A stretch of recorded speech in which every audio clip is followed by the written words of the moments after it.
My cape. Go! Yep. Once Upon a time, there was a sweet little country darling girl named Blanchette. The prettiest young girl who there ever was.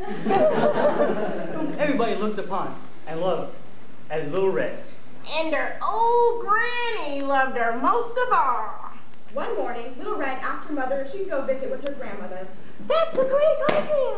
Buy her cake and a bottle of wine. Carry them to old granny. She is ill and weak. They will refresh her. Remember to stay on the path. And don't dilly-dally or talk to strangers. Yes, mother, said Red Riding Hood. Little Red Riding Hood took the basket and set out immediately to go out to her grandmother, Who lived in another village. As she was going through the woods, she watched the butterflies flit about for a while and watched the frogs, when suddenly she met a big, hungry wolf. Bonjour. Excusez-moi. What are you doing out here, little girl? The wolf asked in a voice as friendly as he could muster. I am Wolf, who had a very great mind to eat her up. but he dared not. The wolf thought to himself. He asked her where she was going.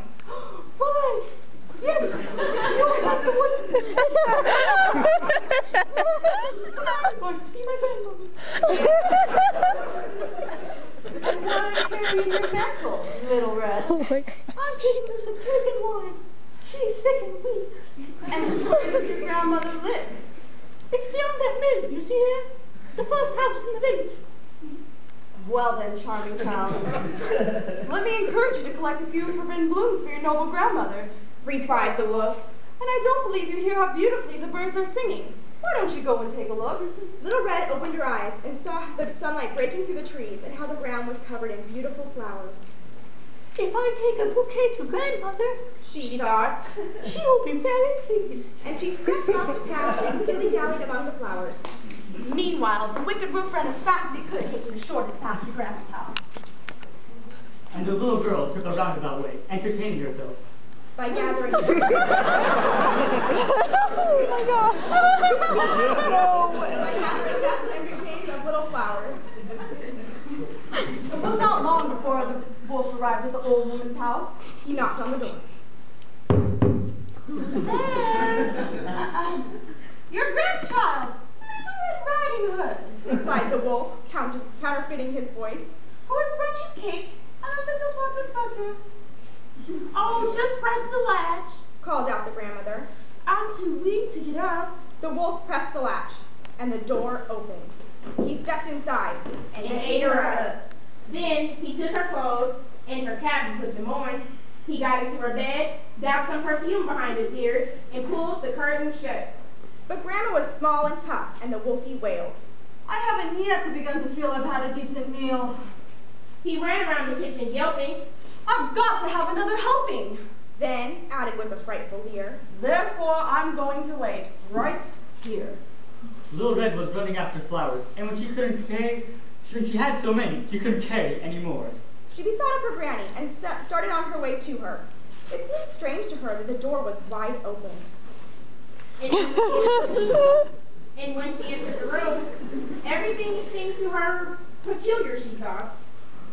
My God, why am I so afraid? Then she knocked on the door. Oh! Who's that I see walking in these woods? Why, Little Red Riding Hood. Oh my God! Hey there, Little Red Riding Hood. You sure are looking good. You're everything a big bad wolf could want.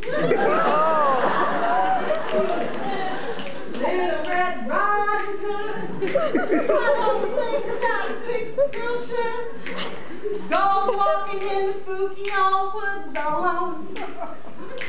But what large eyes you have! All the better to see with, my child. But what large ears you have! All the better to hear you with, my dear. But Grandma, what large hands you have! All the better to hold you. Oh, great! Saying these words. What a big heart he has. All the better to love you with. Little Red Riding Hood. Even bad wolves can be good. Still had to be satisfied. Just walk close by yourself. Maybe you'll see things my way before you get to Grandma's place. Little Red Riding Hood, you sure are looking good. Oh, big bad wolf could one. But hey, what large teeth you have?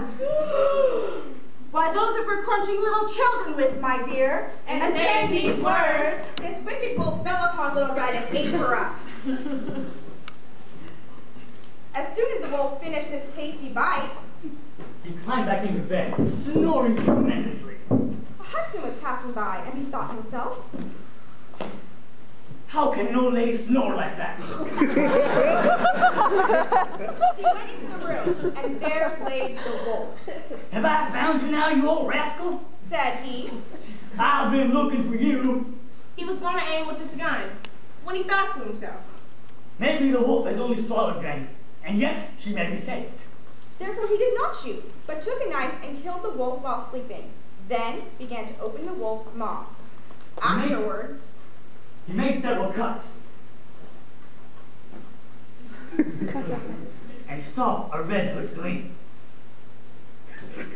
And out skipped Little Red.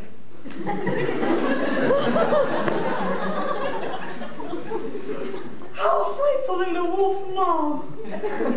afterwards, out came old Granny. but scarcely Able. To breathe. Little Red then fetched some large heavy stones. They filled the wolf's body with them. And when he woke up and tried to run away, the stones were so heavy that he fell down dead. The three of them were happy. They even had a nice lunch together. The huntsman took the wolf's pelt. The grandmother ate the cake and drank the wine that Little Red had brought. And Little Red thought to herself, As long as I live, I will never leave the park and talk to strangers. So the moral is, children, especially attractive, well-bred young ladies, Should never talk to strangers, for if they do so, They may well provide dinner for a wolf. And I say wolf, but there are various kinds of wolves. there are those who are quiet, complacent, unassuming, and polite. who pursue young women at home and in the streets. and unfortunately, It is these gentle wolves, Who? Are the most dangerous ones of all. Ah!